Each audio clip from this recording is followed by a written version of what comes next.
The following is an encore presentation of Everything Everywhere Daily. Sometime around 5,500 years ago, an event took place on the Eurasian steppes that fundamentally changed the world. We don't know who did it or exactly when it took place, but it was one of the single greatest moments in all of human history. It ushered in revolutions in agriculture, transportation, and warfare, and its impact can still be witnessed around the world today. Learn more about the domestication of the horse and how it impacted the world on this episode of Everything Everywhere Daily.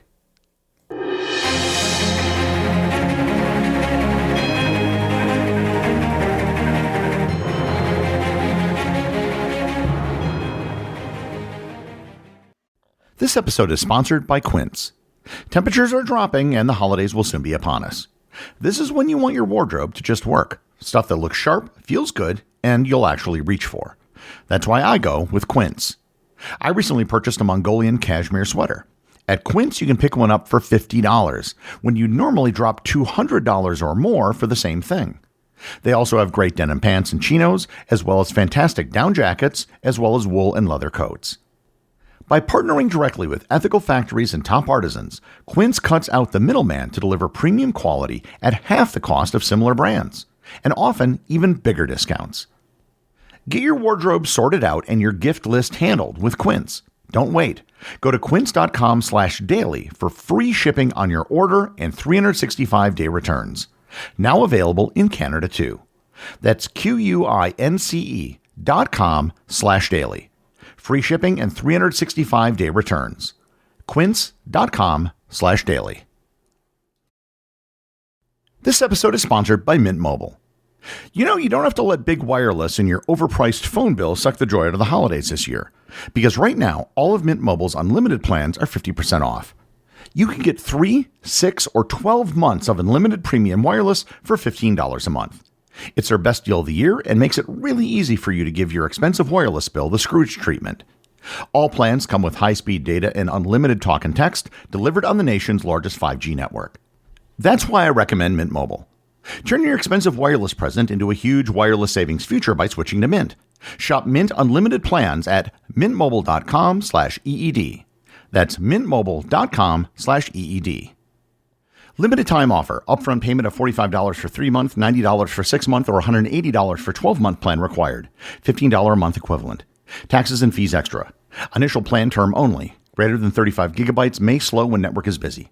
Capable device required. Availability, speed, and coverage varies. See mintmobile.com. The story of horses does not begin with their domestication by humans. In fact, the human-horse relationship doesn't even begin with domestication. The modern domesticated horse has the taxonomic name of Equus caballus. It can trace its evolutionary roots back about 50 million years to a small dog-sized creature called Eohippus that lived in forests. If you remember back to my episode on how horses spread in North America, most of the evolution of the horse actually took place in North America millions of years before humans ever arrived. During the various ice ages, they migrated from North America into Asia via the Bering Land Bridge, where they took a separate evolutionary path. The North American variant of the horse went extinct about 11 to 10,000 years ago, possibly due to overhunting by humans along with changes to their climate. Over in Eurasia, we know that horses were hunted by humans alongside other large herbivores for at least 30,000 years, as is evidenced by cave paintings that show horses. This is a very important distinction that makes horses very different from other domesticated animals such as cats and dogs. The domestication of cats and dogs is believed to have sort of just happened, if you recall my previous episodes on the subject. Horses, however, were hunted for food. They wouldn't have just wandered into camp and become friendly with the people sitting around a fire. Had such a thing happened, most Paleolithic humans would have probably thought to themselves, hey, free meal. Horses were far from the first domesticated herbivores that were used as food. Sheep, goats, and cattle had been domesticated thousands of years before horses were. They were domesticated insofar as they were herded and moved from place to place. They would have been kept in pens, possibly milked and sheared, but otherwise weren't domesticated in the same way that dogs were. This at least provides an idea as to what the first people to domesticate horses might have been thinking. They probably viewed domestication as something akin to how they used cattle or sheep. It was simply an easier way to get access to horse meat than constantly having to hunt them. All modern domesticated horses are descended from a single group, indicating that there was a single domestication event. Somewhere. And for the longest time, there were competing theories as to where horses were first domesticated. One of the contenders was the Iberian Peninsula. We know from fossil and archaeological evidence that horses had been there for at least 50,000 years. Another contender was Siberia, where horses had been found buried with human beings. Yet another theory, and this one has a bit more evidence, is that horse domestication occurred in central modern-day Kazakhstan, about 1,600 kilometers northwest of the Caspian Sea. Their archaeological digs have found the remains of an ancient people known as the Botai. The entire Botai culture seemed to have revolved around horses. They ate them, milked them, and used their skins. Archaeological evidence shows that they were building corrals and pens for horses. Non-human remains and the location are almost all horses, and the teeth from horse skulls indicate that they may have used bits. Even pottery from the site shows evidence of mare's milk. The date of the artifacts found at the Botai site go back about 5,000 to 5,500 years. However, it really wasn't known if the horses they worked with were truly domesticated. They may have been similar to reindeer used by the Sami people in Nordic countries, which are considered semi-domesticated. Later DNA evidence found that the horses used at the Botai site were not in fact the ancestors of today's domestic horses. They were, however, related to one of the last truly wild, as opposed to feral horses in the world, the Przewalski horses which can be found in Mongolia. So if horses weren't domesticated in Kazakhstan, where were the first horses domesticated? The best answer we have to that question comes from genetic evidence, from modern horses as well as from ancient horses. The area where horses were probably first domesticated was located in a region including eastern Ukraine above the Black Sea, Russia north of the Caucasus around the Volga River, and in western Kazakhstan. One of the things that the genetic study of early horses found is that all modern domesticated horses are descended from a single male stallion and about 77 female mares. The genetic analysis of ancient horses raises several possibilities. One is perhaps that the Botai culture did independently domesticate horses, but their horses just weren't the ones that happened to have caught on. Perhaps there was something about them that made them more difficult to tame or made them less docile. The other possibility is that the Przewalski horses in Mongolia, long thought to be the last truly wild horses on Earth, are in fact not wild horses. Given their genetic relationship with the Botai horses, they might actually be the descendants of those formerly domesticated horses. One of the events that had to have happened early after domestication was the discovery that horses could be ridden and used to pull carts. In fact, this would have radically changed the perception and value of horses from something beyond mere cattle that could be used for food and milk. Horses allowed humans to travel further and faster than they could on foot. In fact, from the domestication of horses until the 19th century, the fastest anybody could travel on land was the speed of a horse. What isn't known, and may never be known, is if riding horses by sitting on them or driving horses by having them pull a cart or a chariot came first. You would think that riding would have come first just because there's very little to it. Just climb on the back of a horse, even if it means just putting a child up there. However, there isn't much in the way of archaeological evidence to support this. We have very ancient images and artifacts consisting of ancient chariots and carts. Things that would support riding, such as bridles and blankets, wouldn't survive well to be later found by archaeologists. If horse domestication did indeed take place between the Black Sea and the North Caspian Sea, it would have been the ideal location to have horses spread to other cultures, given its central location between Asia, Europe, and the Middle East. For about the first 1,000 years, horse technology, and it really was a technology, didn't spread very far. The group that's often credited with the explosion in horses is the Shintashta culture, which inhabited the steppes around 2100 to 1800 BC. The Shintashta had developed chariots with spoked wheels, and by all accounts had developed a mastery over horses. They were nomadic and used horses to conquer many peoples who lived on the steppes.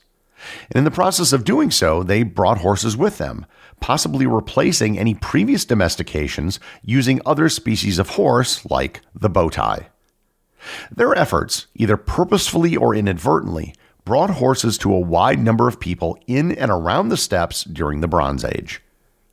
These people soon discovered that these animals were not to be prized for their meat like a goat or a cow, but rather for what they could do. Horses could pull wheeled carts with far more goods than can ever be carried by hand. They could pull a plow to help cultivate more crops, and they could allow you to travel swiftly as well as give a significant advantage in battle. As horses spread, they began to be selectively bred. The colors of coats of horses underwent a wide diversification, and the size of horses began to increase as horses were bred for strength and speed. To this extent, horses are very similar to dogs insofar as different breeds, which sometimes look dramatically different from each other, are all actually a single species. Horses became prized assets, often the greatest source of wealth in a community, and horses also found their way into the mythology of many cultures. Oxen had been domesticated about the same time or a little earlier than horses. When cultures with domesticated oxen came across horses, they often found them to be superior. Horses are faster, more agile, versatile, and are easier to train. They could be used in the field as well as in combat and could travel much longer distances. The spread of horses across both Europe and Asia is often credited with the rise of civilizations and empires of both continents. Without horses, much of what we know about the ancient world wouldn't have been possible. Many have wondered if the people of Eurasia just got lucky. If a species of easy-to-domesticate draft animals hadn't been there, then history would look very different today. And it also raises the question, why didn't other parts of the world domesticate something equivalent to the horse? In particular, sub-Saharan Africa and the Americas. In Africa, there is one animal in particular that would seem to be a great candidate as a horse substitute: the zebra.